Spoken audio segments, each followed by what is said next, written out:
Mainit-init na chismis.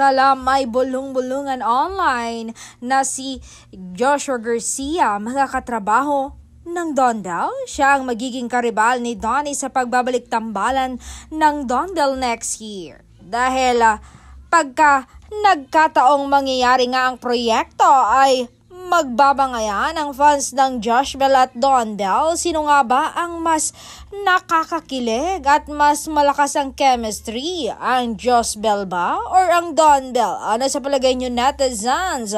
Comment down below.